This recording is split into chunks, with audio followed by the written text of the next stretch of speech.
يا بدي فيها رز. انت حطيت من ناحيه الحريم وانا من ناحيه الرجال. فيها رز وزيت. انا عاوزك تتموت، بس انت عاوزك تبقى فاهم. عشان تعرف تاخدها كويس. صح. تمام. وتقول انا يا حاج ابو السعود. هذا مين ده؟ ايه حتشوفنا بحتشوفه. بص يا عمل. لا خليك. مين انت؟ انا صاحبك. اهلا وسهلا. ايه من رايح فين كده يا عمده؟ راح اقدم صورة البطاقة عشان اخذ الكرتونة بتاعت رمضان. النهارده اول يوم في رمضان. طب برضه انت من عيال البلد رايح تدور على الكرتونه يا حاج؟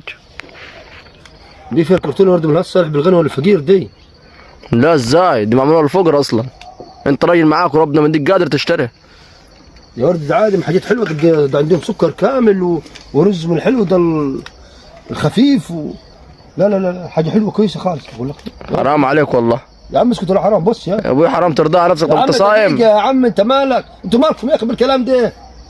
بص اقول لك تاخذ الصوره دي تروح انت من الناحيه الثانيه. انا قلت لك ما تلبسش نظيف. لابس ليه نظيف؟ طيب ازاي حيدوك الكرتونه ولابس لي نظيف؟ ليه لابس ده؟ دقلع. قلت لك ما تلبسش نظيف. عني دقلع